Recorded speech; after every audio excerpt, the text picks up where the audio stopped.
is an initiative by Picky Flow Chennai.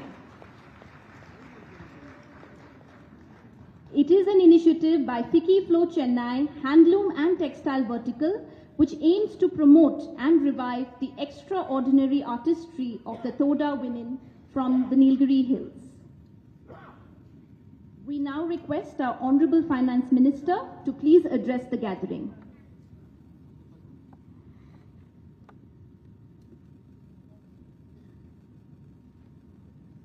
Good evening, and I'll start with an apology. The flight landed late. I tried rushing myself to get a bit fresh and then come down. In case you've been made to wait, so apologies for that. Divya's right. This is my first public address post taking charge as Finance Minister again in the third term of Prime Minister Modi.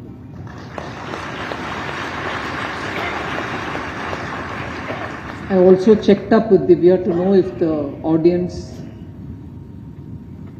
is of Tamil and non-Tamil speakers or only Tamil speakers. She told me, no, it's mixed audience. But there can be temptations for me to get back to talking a few things in Tamil. Pardon me, I'll try to translate it. Come to Tamil Nadu and not utter a word in Tamil will not be done.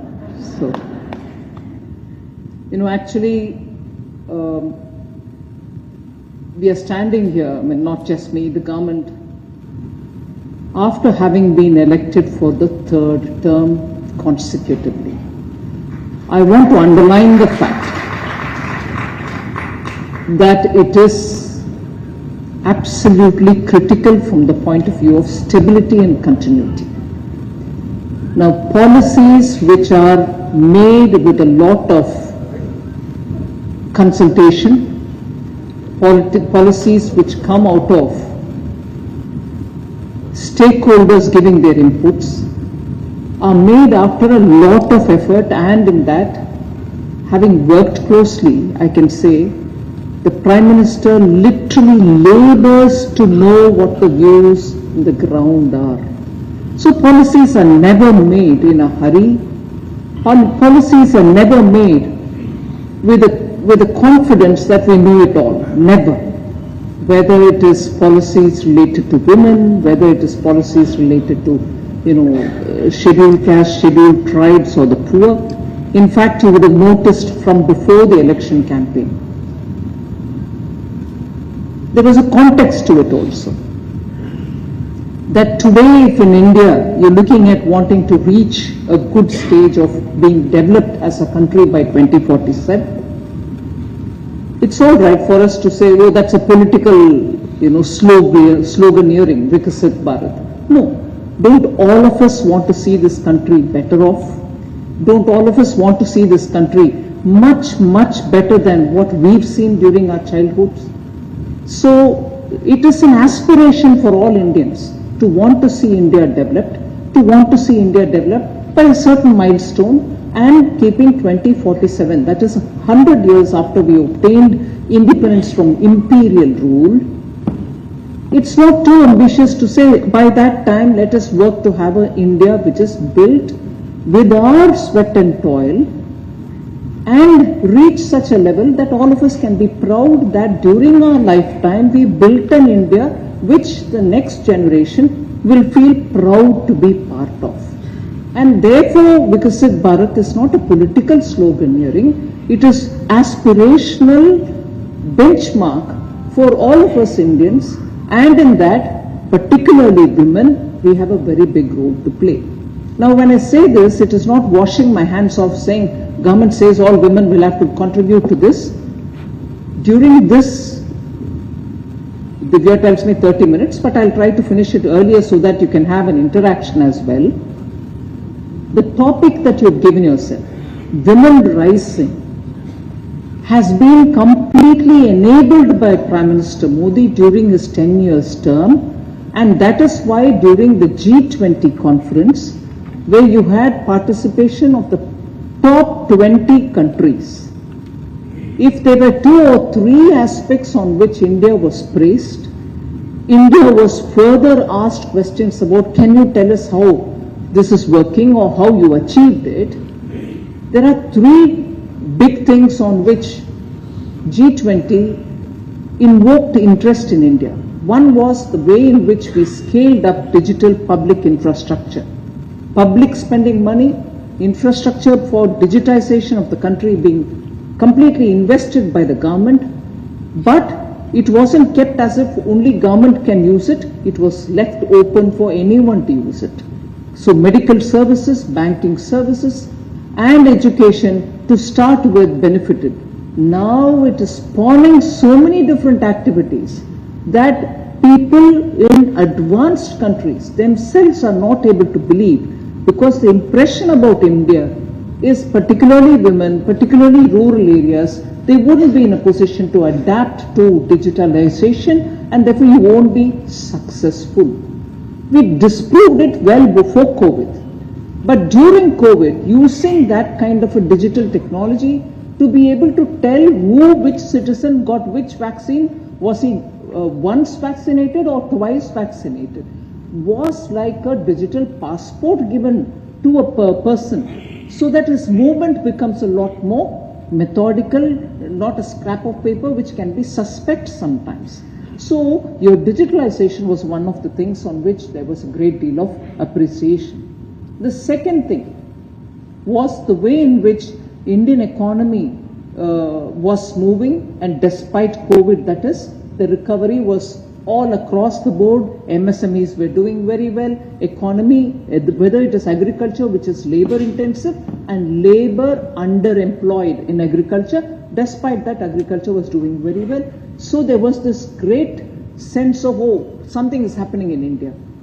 But the third one, which I'm purposely putting as third, was the topmost element on which there was a lot of curiosity, and that is women-led development. As different from women-centric development or women-prioritized development, it was women-led. And therefore, because the topic being women rising, I want to say 9 different aspects I put before you. I wouldn't go into too much of detail in the statistics that I have. I will certainly like to have Divya and her team take that paper, I can pass it on to you all, to know the various elements in which women have had prominence given, both through legislative support and fiscal support. And this is not exclusive to only urban women, it is rural women, urban women, educated women, half or partly educated women, skilled women, not skilled women. Everybody has had a role, and for which continuous methodical approach to give them that push has happened. It's not a fluke, it's not by stroke of luck.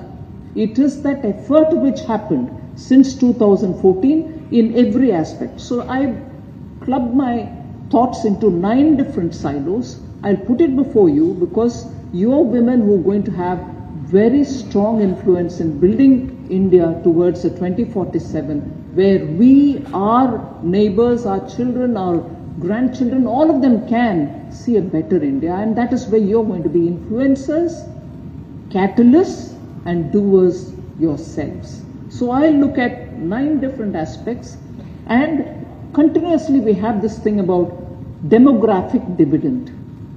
Everybody talks about it. Oh, India should maximize its demographic dividend. You have young people who are in productive age who can do so well. I want to say, women's dividend that we have, in the sense, half of our population gives us a gender dividend, which I think we need to emphasize and make it as a point in policy making. So not just the population dividend, not the demographic larger dividend, in that the gender dividend is something which I like to highlight. But 9 different ways in which how the government has targeted women and allowed them to rise. The first thing is about removing barriers for social development. Broadly, I'm not getting into every aspect of it. I'll flag it, you'll know where I'm trying to go. See, there are various barriers which affect women since the time the child is born. And Tamil Nadu at one point in time had high female infanticide and feticide. And there were all these schemes, the cradle scheme, total, during Srimati Kumari Jayalalitha's time. She made sure that she laid in hospitals or some common centers cradles so that the female feticide can be stopped. So was the case with very many states, inclusive of Haryana, where the gender ratio was very, very adverse to women. So the Beti Bachao, Beti Padhao Karikram, which we started, save the girl and then educate the girl. It was not again a slogan. I'll give you a few points to highlight. So, how do you bachao the girl? You need to have healthy, sanitation approved environment in which the child can grow. Not everywhere do you have taps in the houses. Nowadays we do it as a scheme. Not everywhere Swachhata is a big thing. PM took it up as a big abhiyan. But I'll just highlight how that has helped girl children, women to have better health. 12 crore tap connections were given under the Jal Jeevan mission. 12 crore. Then 12 crore household toilets were built. Women no longer had to go searching into the fields early morning or late in the evening after darkness sets under the Swachh Bharat mission. 10 crore or more free LPG gas cylinders to start with were given and then subsidized per cylinder under the Ujjwala scheme. So you're not sitting in a smoke-filled kitchen, you're better off. 75% of the houses under PM Awas Yojana are either singly or jointly owned by women. So you're slowly increasing their capacity to own assets and therefore have a voice in the family. Now, health and welfare, look at the work which has been achieved. Nearly 17 crore plus, totally it's about half of the Ayushman Bharat cards belong to women. Half of Ayushman Bharat card belongs to women means the woman can go and treat herself up to 5 lakh rupees a year for any ailment without having to pay cash, without having to prove her identity through paper. It is paperless, it's cashless. So 17 crore plus women are beneficiaries of Ayushman Bharat. You also know that these the medical stores which have been started where branded medicines are not sold, generic medicines are sold. And these have become centers where you can get affordable medicines. Through such Jan Aushadhi Kendras, you are selling sanitary pad for 1 rupee a pad so that the poorest of poor women can afford hygienic living. 3 crore pregnant women get PM Matru Vandana Yojana's financial assistance before the delivery of the child and after the delivery of the child. Now, if this is generally indicative of women's health, Beti Bachao Karikram, I'm just moving to see how women can have a role in seeking justice, go to the court, fight a case. In that aspect, what have we done? Women in judiciary, just see the numbers. There are 2 women judges in the Supreme Court of India, and as of 25th July 2024, 106 women judges are working in various high courts. Madras High Court has 11 women judges out of 62 judges. So the presence of women in dispensing justice is also being encouraged. Now, what about women in police? Ministry of Home Affairs has written to all the states or issued an advisory in general to say increase the representation of women police and increase it to the level of 33% of all policemen that you have. So total strength is 100, you need at least 33 women police. And that is to have, in other words, not at the higher levels, only IPS women are there, so no. You should have 3 women sub-inspectors and 10 women police constables in each police station. That is the advisory sent by the Home Ministry. 3 women sub-inspectors and 10 women police constables in each police station. Then, percentage of women in police force has risen. In 2013, it was only 5.87%, whereas now, when I say now, I'm giving you a slightly dated data, 2022, it rose to 11.75% women's presence in police. But what does that actually mean? It didn't impress me at all when I saw the other number, which is for per million population, you have 1,538 police personnel.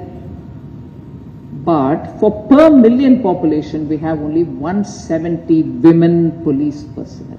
Not adequate at all. So there's more work to do. But there are enablers which are now provided. Home Ministry is following it up, telling the states to increase recruitment of women and so on. So women police station, are there many? I know there was a time again in Tamil Nadu. We were, I think in Tamil Nadu, the first among many states to have women police station exclusively. Whether that was a successful experiment or not is a different story. But women police station. Women police station have increased from 518 in 2014 January to 745 in 2022. So there is an effort, there is a nudge, there is a push, there is this request to the states because law and order comes under the state's subject. They need to recruit more women, they need to have more women. Now, I think in Tamil Nadu, I said 518 in 2014, 745 in 2022.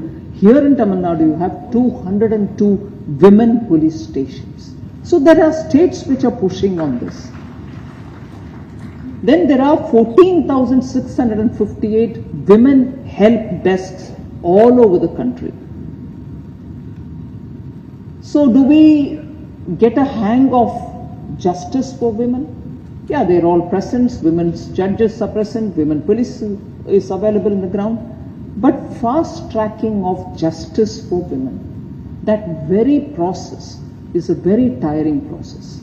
It is a very, very cumbersome process, but even in that, under Prime Minister Modi, you see rapid changes happening.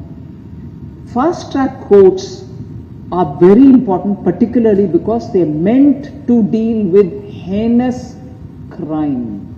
So really heinous attacks on women, violent crimes against women will have to go through the fast track court.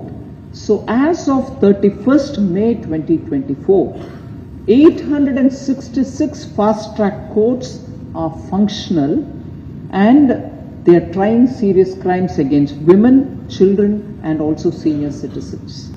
To fast track criminal cases involving women, central government approved a scheme for setting up such fast track courts in an expeditious manner, and in that POXO cases also, serious crimes against children and women are also being taken up. There are 410 exclusive e-POSCO courts which are functional and they are expected to deliver justice sooner. Till today, 253,000 cases have been disposed of. So they are serving a cause. They are serving a purpose. There are some states which are not speedily setting up fast track courts, but they are a very good catalyst in providing justice for women. We need to encourage that. There are also one-stop centers. I'm not sure the numbers are before me, but I need to know how they function. 816 One-stop centers have been approved in 36 states. I think, but the big thing about this is you need to have a lot more awareness among women to go and approach these courts, seek justice through them. But that awareness is not as much as we would desire. So as a result, broadly, you have the gender ratio or the sex ratio at birth improved. Today, it is 930 per 1,000 male, still not at par, but it was 918 in 2014. Maternal mortality rate has reduced from 130 lakh live births, which was in 2014-15, to 97 lakh births in 2018-20. It has come down fairly significantly. And of course, the girls' education data, which comes from school, also is very healthy. The other important silo which I want to refer to you is about the financial independence of women. On that, through Jan Dhan Yojana, which Honorable Prime Minister launched in 2014, only a couple of days ago we celebrated the 10 years of a major scheme. Again, I'll go back to remembering G20. People were impressed that a scheme like this could make women and individuals who had no financial inclusion significantly till then have all been covered. Now 53 crore accounts have come under Jan Dhan Yojana. 53 crores. Now, under Jan Dhan, I said 53 crore accounts in 10 years. In that, 55% are of women's accounts. So financial inclusion for women. And also single women's name accounts, Jan Dhan and in general. 53% it was in 2015-16. By 21, it had reached 79%. Where women are owning their own accounts and deciding on their financial, whatever deposits that they have. So that's made a big difference again. One thing which very surprisingly, I didn't think there will be a time in India to talk about investments made by women.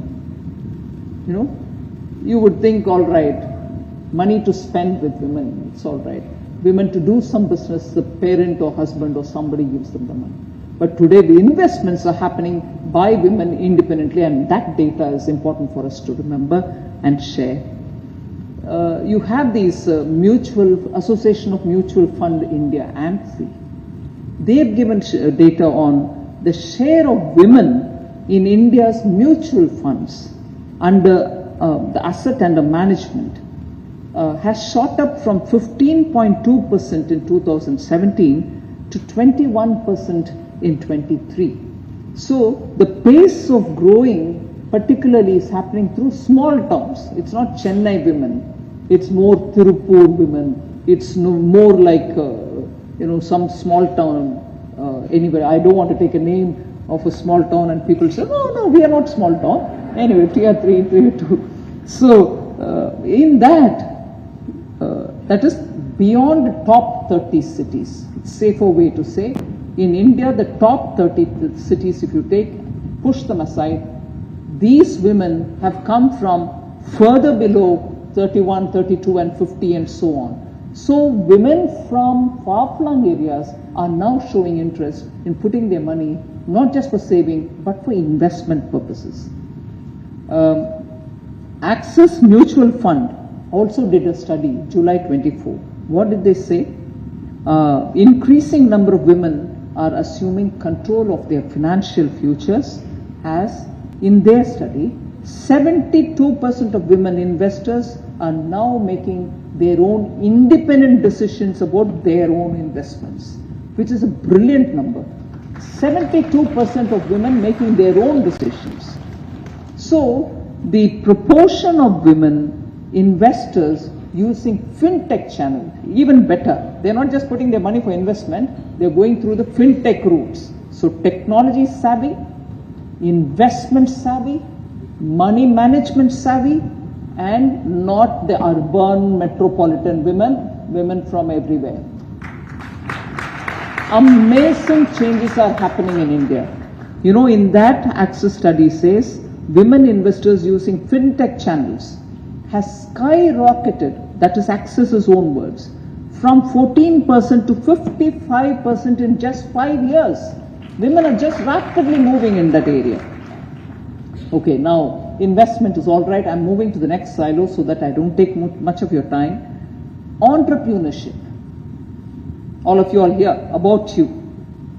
Women-owned businesses in India make up around 17 to 20% of the country's total enterprises. So 1/5 of all the enterprises in this country are run by women. So that is accounting for about 15.7 million enterprises, all purely women run. Targeted support are being given. Now, entrepreneurship among women can be from small to medium to big. Government supports the small, for which I want to take the example of PM Mudra scheme. Look at the number of women. Targeted credit support women entrepreneurs account for 68% of Mudra, 78% of Stand Up, and 44% of PM Swanidhi. So these are, why am I listing only these? These are collateral free.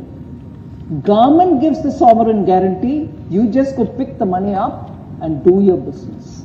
In that, 68% of all Mudra monies are going to women, 78% of Stand Up is going to women, and 44% of Swanidhi is going to women. 10% of all SIDBI's loans, which is from the fund of funds, which is started for supporting startups, 10% of it is going to women. So, what does the government do at this stage, other than giving the loans? It also says public procurement, which is government's own procurement, will also have to do a certain portion only from women-produced organizations. So women entrepreneurs' produces will have to be compulsorily bought. 3% was reserved for it. Government makes rules, makes legislations, brings about a lot of changes, but to execute it, and I will speak for the government for a minute, execute is becoming difficult. We want to procure 3% from women. We've reached only 1.5 or 1.26%. Not that we don't want to, but we want more women to get on board. Come to the GERM portal, come to the various portals which the departments have opened. Showcase your product. We'll be able to procure more. 3% is reserved for you. But we don't have that quick response yet from women who can have their products also put up for public procurement, government to procure from you. All right. MSME ministry has policy to support clusters, business clusters. They are largely for small and medium industries. They are not just male dominated. There are 311 industrial training institutes purely for women, exclusively for women. And here standing and talking to you all in Chennai, there's one in Gindi, which is ITI only for women. There is one in Ambattur, ITI only for women. So 300 and plus all over the country, training women to be entrepreneurs. So the policy gives support, money, equipments, and trainers are brought in who can train them. So the government does do these sort of things just so we are able to support women who want to come out and be entrepreneurs themselves. Maternity benefit for women has also been increased under Prime Minister Modi's government. Earlier, it was only, I think, 7 weeks or something. It has now been increased to 26 weeks. Maternity, paid maternity leave. All right. Two favorite things about which anybody from this government under Prime Minister Modi will never miss an opportunity to talk is Lakpati Didis, drone Didis.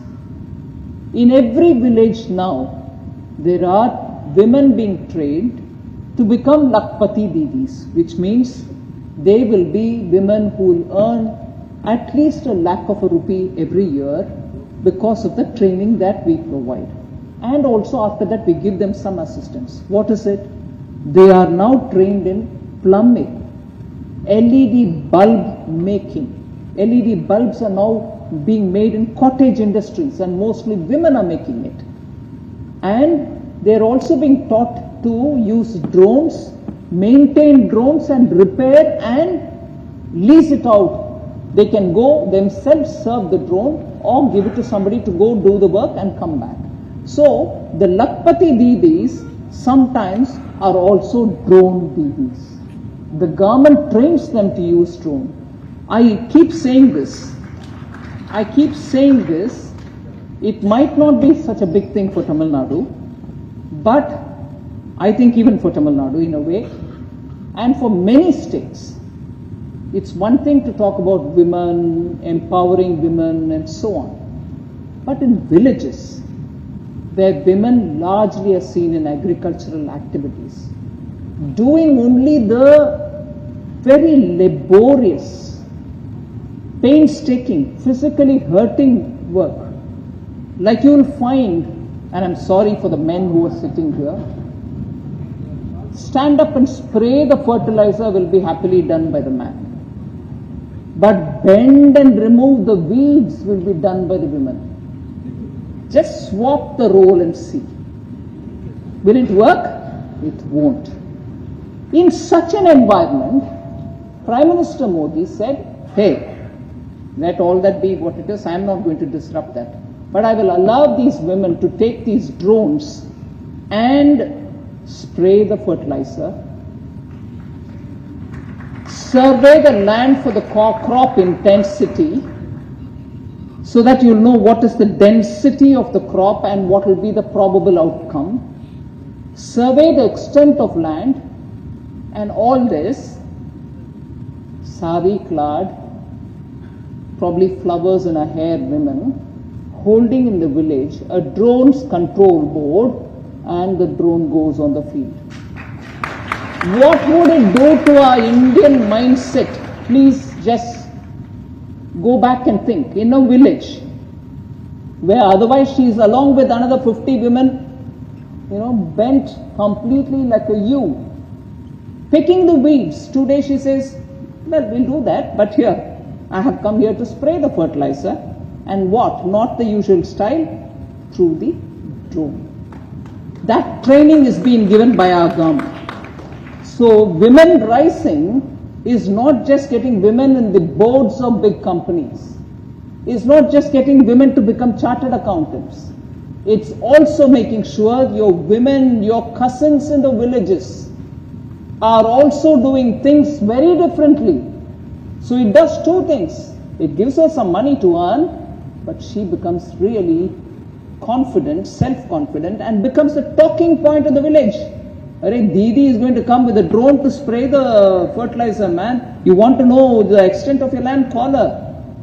And she does the repair of the drone. A drone which till now the young man in the village is not touched. So there is an attitudinal change which is being worked at. And that is where I would want to give credit to the Prime Minister. So he just doesn't give money in the hands of the woman and saying, I'm empowering you. He is simultaneously empowering the mindset of the entire village, saying we can look up to our women for many other things. And that change is what I'm very proud about. It's one thing to have people put in good posts, Oh yeah, till now no government has given women positions in defense and finance. Prime Minister has given me. Brilliant, okay. Me, just as one individual. No. Every woman on the ground today is being empowered truly through these various skills that he is trying to provide, give them the resources for it, ask them to form FPOs so that they can change the economy with their decision making. So I'm not, I can just throw the number at you. 15,000 women self-help groups have been chosen for training of these women, and also pick up some women from them to have continuous support being extended. And in this budget,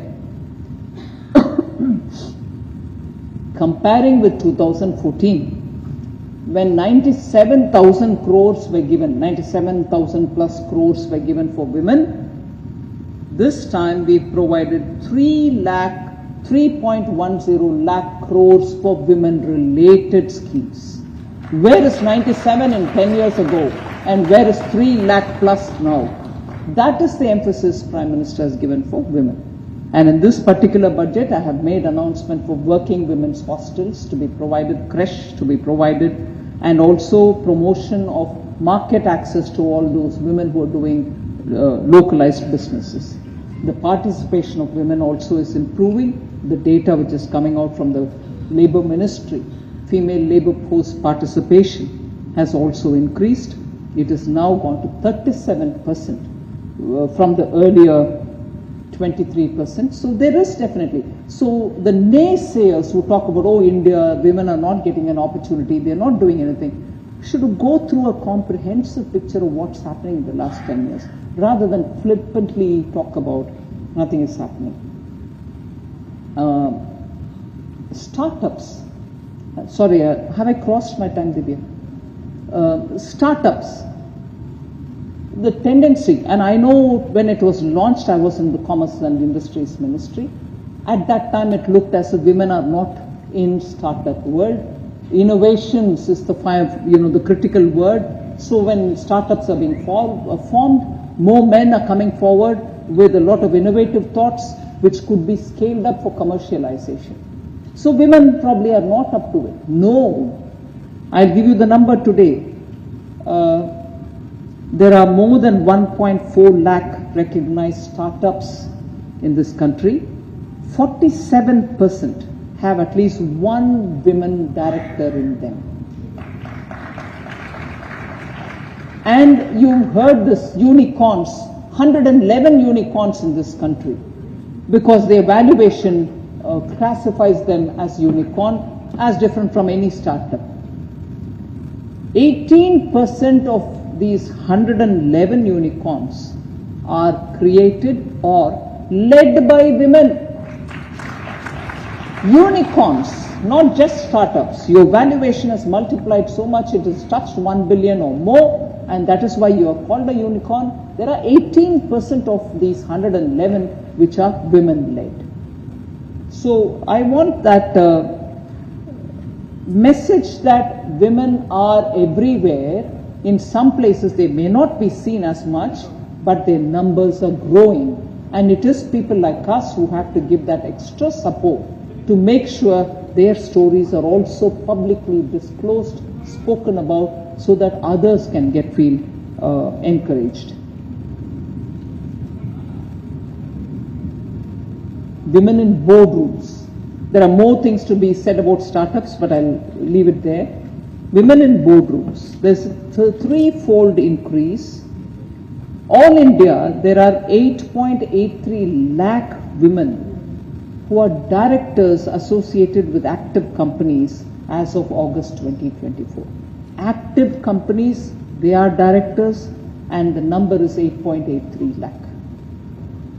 Whereas what it was in 2014 was only 2.58 lakh. So in 10 years, that's the kind of number we have grown, 3.4 times more. Tamil Nadu has a good share of the number.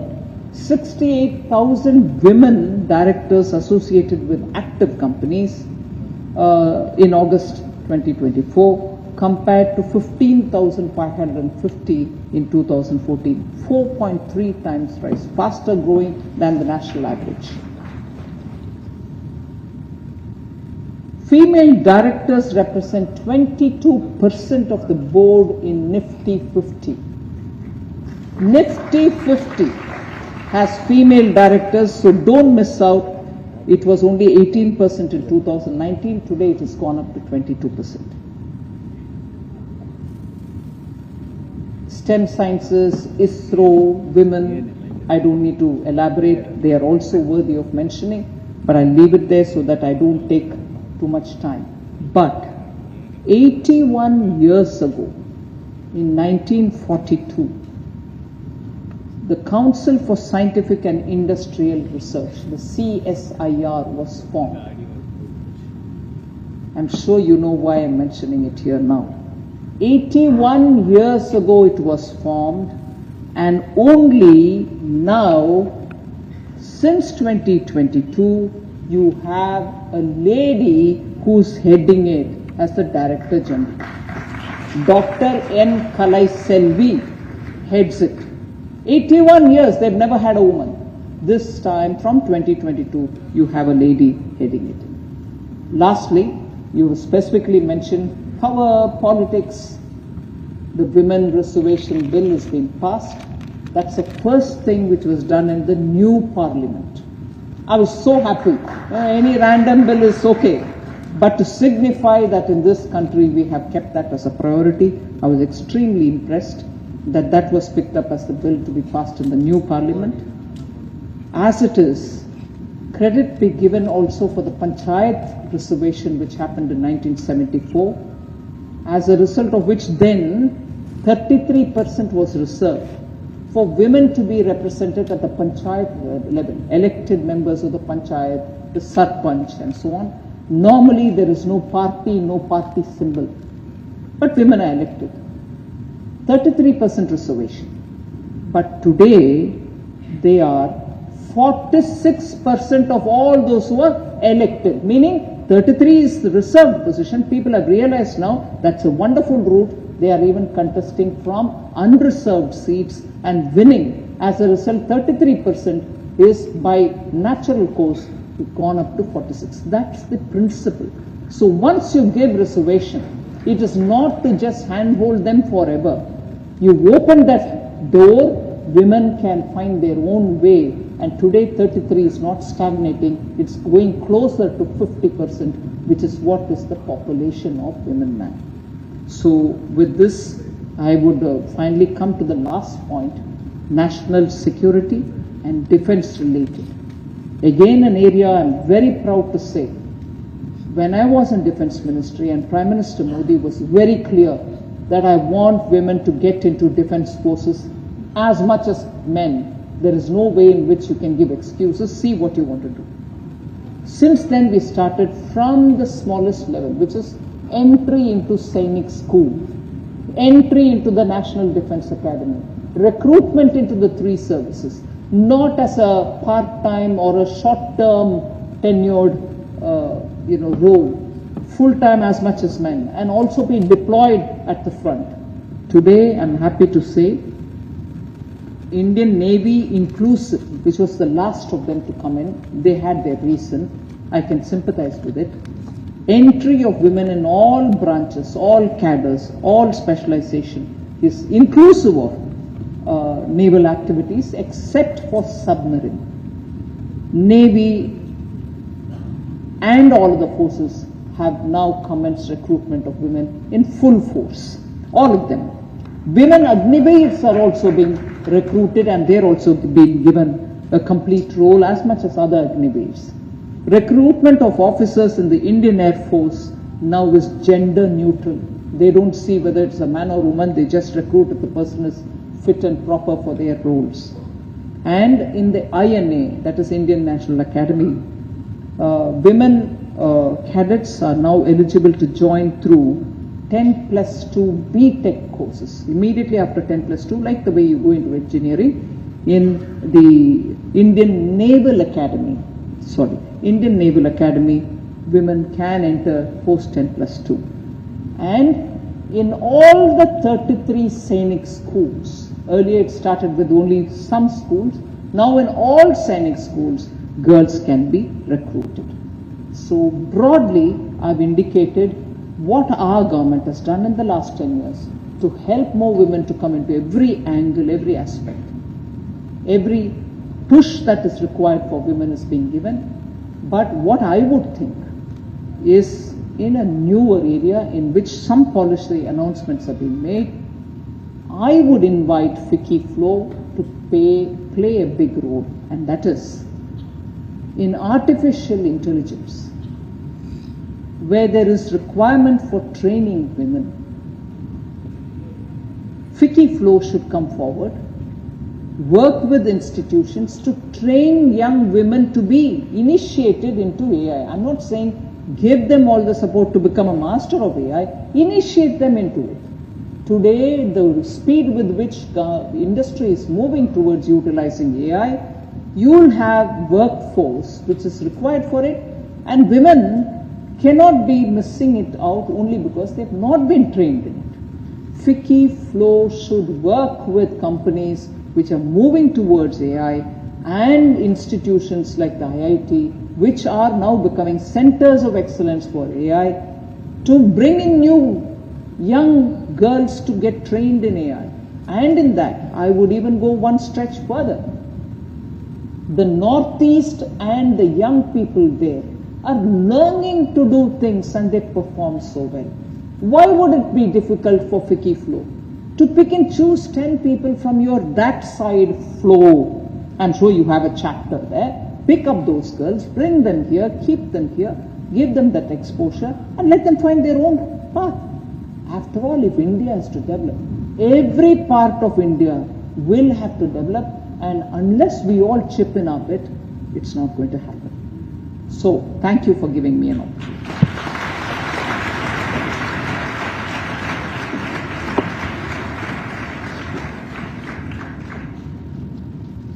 Thank you so much, ma'am, for those insightful words that have undoubtedly inspired us all. Ladies and gentlemen, let's give her a huge round of applause once again that echoes beyond these walls. And now, it's time for a moderated session that promises to be as engaging as it is enlightening. I'd now like to introduce our moderator, Mrs. Sudha Shivakumar. Mrs. Sudha Shivakumar is a distinguished lawyer and investment banker with over 32 years of experience.